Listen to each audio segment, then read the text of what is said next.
it was easier for me to be enlightened than to be like a grounded human being who helps my neighbor move out of the neighborhood on a Saturday when I'm too busy.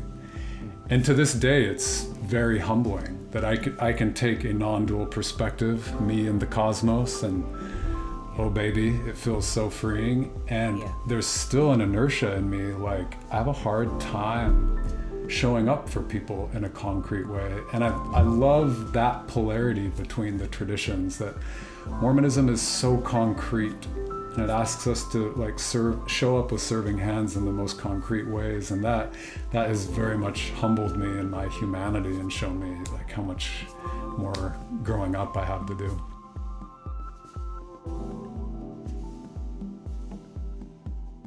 Now you've heard this story, Thomas, but our listeners probably have not. I first met my first LDS Mormon that I knew about anyway, right? Because I grew up Catholic and on the West Coast, and when I moved to a Mormon town in Arizona, when I first got deeply into my own Tibetan Buddhist studies and moved close to the Tibetan Buddhist University where I was studying part of the year, and I bought a house from an LDS man who was one of the kindest men I've ever met in my life, and he helped me paint. Of course he did, because it was all service, right? Help me paint the inside of the house.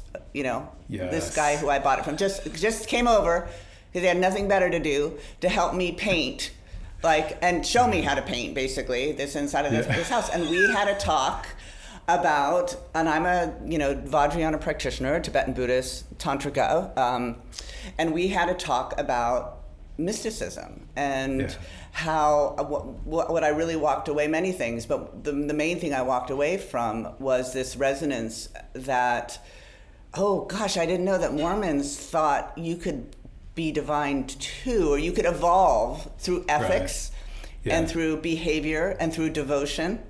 You could be like Jesus too.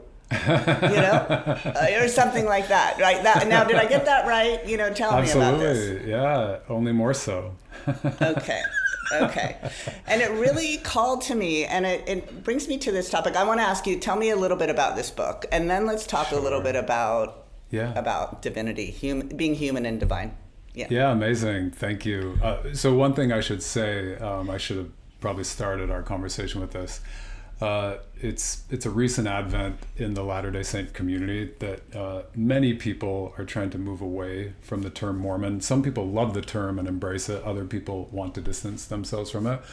I am a member of the Church of Jesus Christ of Latter-day Saints. I speak as a Latter-day Saint, and when I use the term Mormon for Mormon culture, etc., as an adjective, I mean it just as someone who gives my heart to the tradition. So I'll use them interchangeably, and I hope for anybody listening on either side of the aisle that you'll just feel my love in that way. So I want to say that. The book, At One-ment, Embodying the Fullness of Human Divinity. Mormon theology is strange and unique, and we could do a deep dive into this, but I want to just up the ante with what you said about humans being divine. Our theology takes a sharp turn from what Christianity's, and I say that in the plural, what Christianity's different schools, denominations have done in the past. And that rather than conceptualizing a God who kind of snatched humanity out of the void and shaped us into what you and I are now, we tell the story as, the technical term is creation ex materia. But what that means is that rather than ex nihilo, out of nothing, God, an evolved being, took light, took intelligence, took spirit, and shaped it into humanity.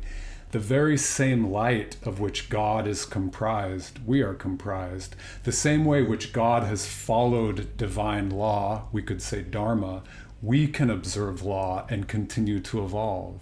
And as we continue to evolve, we are capable of all of the same godly powers that we recognize in the God we worship. So it is very resonant with integral theory. It's a fully developmental Christianity.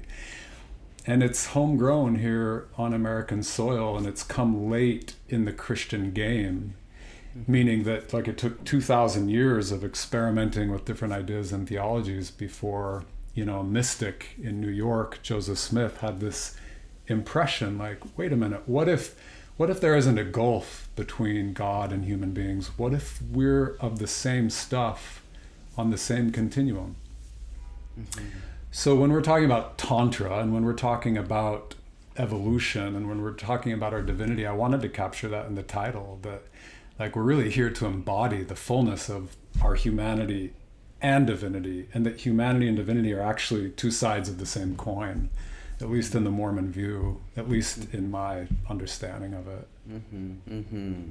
So beautiful, and it really sings to me as somebody, just in full disclosure, audience, you know, I am a tantric practitioner, I am a tantrika, and the vulnerability in me saying that is I assume that most people are, when they hear that word, they're not gonna at all have an impression of what that means to me, right? It has nothing to do with being naked with people and having sex with lots of people and that sort of thing. This is Tibetan Buddhist Tantra, this is Vajrayana, and in essence, so when I'm using that term to define it, just in the moment, of course, not holding the definition as a concrete thing, knowing it's fluid, but it is very much aligned with what Thomas was sharing. It's this recognition that we are evolving. We can get enlightened, whatever, you know, and that's another thing to define, but evolve ourselves in all of our bodies, mentally, physically, spiritually, rapidly in this lifetime through what we say, think, or do. Nobody else can do it for us. It's not a God out there that can, you know, bless you if you're a certain person, although that can exist too, certainly. But through how we see, how we awaken, how we grow up, that we can actually become something that is, yes, human, and also, I can't use the word transhuman anymore because it means something else now, but you know, we've seen in our research, in our developmental research, that the senses evolve, that you can cultivate certain capacities that are considered saint-like or godlike, basically that we can become a saint. You know, I often call, you know, the private school that I am fortunate to, you know, cooperate with my Sangha, saint school. That we actually, it's not, when I grew up with Catholicism, to say, oh, I want to be a saint one day, you're not supposed to say that. Or you could be a saint, you could be like Jesus, you're not supposed to say that. Well, that's what Tantra is. And it very much is also rooted in my lineage, in my school, not in free sex and sex with lots of people, but yes, sexuality, but with your partner, your devoted partner becomes your guru, becomes your teacher. And so the marriage that you have, literally or figuratively, with your devoted partner, who is, it's more than implied, it's assumed it's a long-term partner who's qualified, who has trained, who is with you. They become your crucible, your mirror, your object of devotion with wisdom in a clear way. And of course, somebody we see all of our shadow with, you know, our audience is going to understand what shadow means, you know, all of my own issues that I need to see, they become the mirror for that. And that's actually how one becomes godlike or divine. One becomes a being filled with love, wisdom, and the capacity to step into a life purpose and serve this world in the best way we can. So at the end of the day, you know, we've done what we feel is the most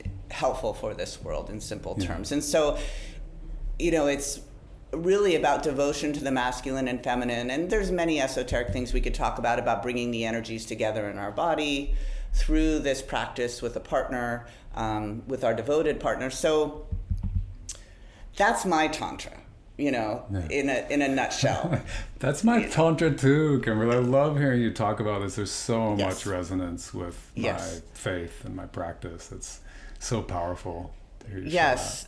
Well, tell me about that, and tell me about the masculine and the feminine in your system, you know. Yeah, and I would love to, and I want to get back to painting your house. There's something there. Yeah. There's something very much there. Tell me. I mean, some of the central theology in the Mormon tradition is the joining of masculine, feminine, and there's, like you said, there's a whole lot of technical language and ritual and theology around it. But what it amounts to is, in some ways, the crown jewel of the tradition is this tantric union, which gives rise to infinite creativity, pro-creativity. Humans are said to become gods that are capable of eternal increase. That means a human who's been sanctified, or we might say something more like awakened in a Buddhist context, has the a godlike capacity to generate infinite creativity and offspring. So to me, that's an extremely powerful, optimistic anthropology, that there's no limit to what human beings can become. And in a sense, what we already are. Yeah. That's what we're talking about. Yeah, that's right. Yeah, and that's an interesting polarity as well, or seeming contradiction. Can we become, or are we already? Right. Thomas, right. Can you answer that for us?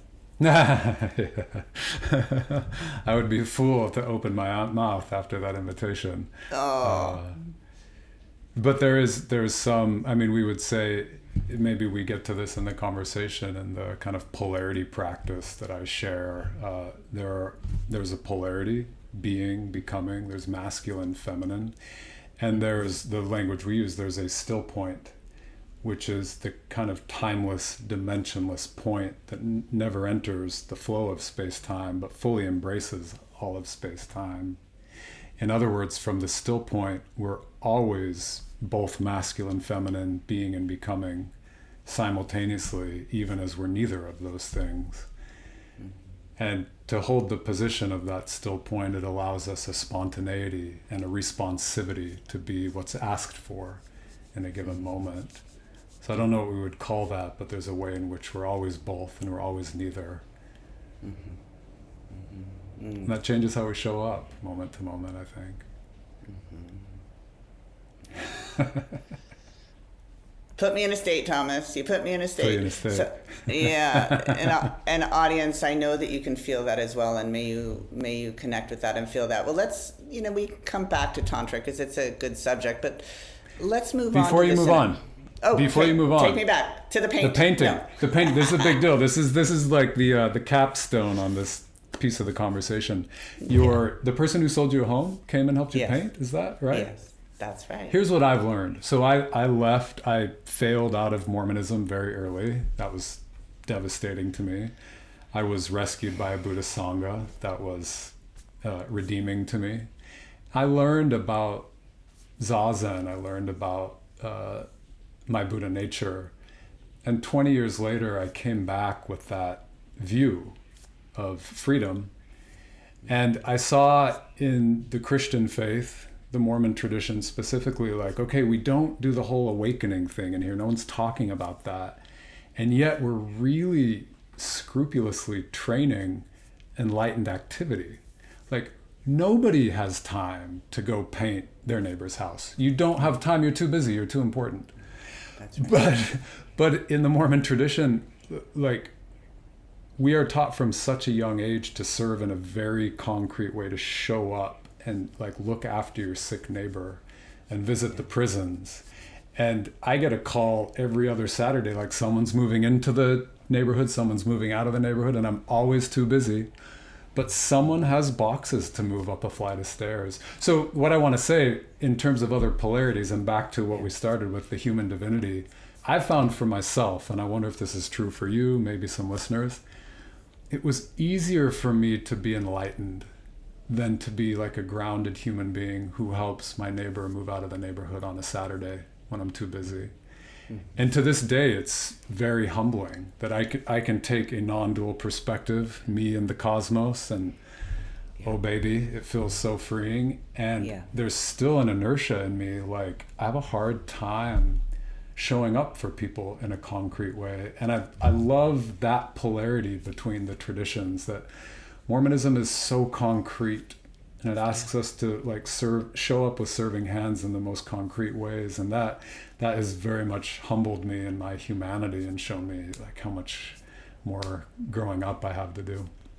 And the awakening means everything, because if we don't have that awakened view, we're stuck with this moralizing. It's like, I should help people more. I should be more serviceful, and like all we can do is kind of hate ourselves forward and like, you know, get down on ourselves for not being a better person. With the awakened view, like that makes a kind of space and a joy for the enlightened activity to come through. So I've just felt like very much as a Buddhist and a Latter-day Saint, the way those traditions talk to each other and are generative together, that I just love.